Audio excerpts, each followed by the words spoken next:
गांव के एक कोने में एक पुराना हवेली थी, जिसे लोग खौफनाक हवेली के नाम से जानते थे। कहा जाता था कि वहां रात के समय अजीब आवाजें सुनाई देती थीं और कई लोग वहां से गायब हो चुके थे।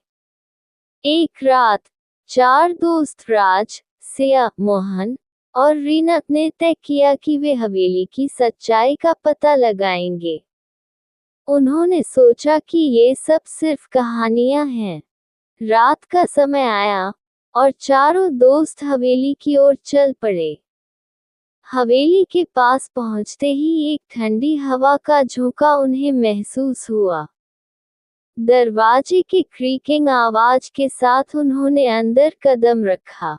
अंदर का माहौल बेहद डरावना था। दीवारों पर काले साए और अंधेरा गहराता जा रहा था। अचानक मोहन ने कहा, क्या तुम्हें ये आवाजें सुनाई दे रही हैं? चारों ने ध्यान से सुना।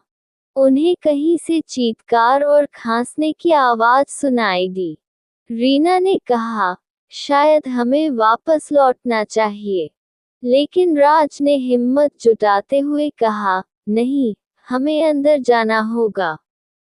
वे एक कमरे में गए, जहां एक पुराना संदूक पड़ा था। सिया ने संदूक खोला और उसमें एक पुराना कागज मिला। उस पर लिखा था, जो भी इस हवेली में प्रवेश करेगा, वो कभी बाहर नहीं आएगा। तभी अचानक दरवाजे जोर से बंद हो गए। चारों के दिलों की धड़कनें तेज हो गईं। अचानक एक काली छाया उनके सामने प्रकट हुई। वह एक महिला थी, जिसका चेहरा बेहद डरावना था और आंखें आग की तरह जल रही थीं। उसने चिल्लाते हुए कहा, तुमने मेरी शांति को भंग किया है। सभी दोस्त भागने लगे, लेकिन दरवाजे बंद हो चुके थे। हर कोने से अजीब आवाजें सुनाई देने लगी। राज ने एक खिड़की तोड़ने की कोशिश की, लेकिन वह असफल रहा। महिला की आवाज और तेज हो गई, तुम यहाँ रहोगे, हमेशा के लिए। डर से थरथराते हुए सभी दोस्तों ने एक दूसरे का हाथ थाम लिया। तभी एक तेज प्रकाश ने कमरे को भर दिया और सब कुछ पल भर में शांत हो गया।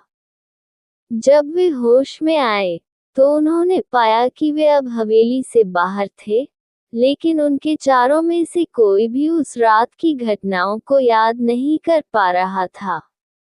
गांव में वापस लौटकर उन्होंने ये तय किया कि वे कभी भी उस खौफनाक हवेली के पास नहीं जाएंगे। लेकिन हर रात हवेली से फिर वही अजीब आवाजें सुनाई देती थीं, और लोग कहते थे कि वहां चार नई आत्माएं हैं, जो कभी वापस नहीं लौटेंगी।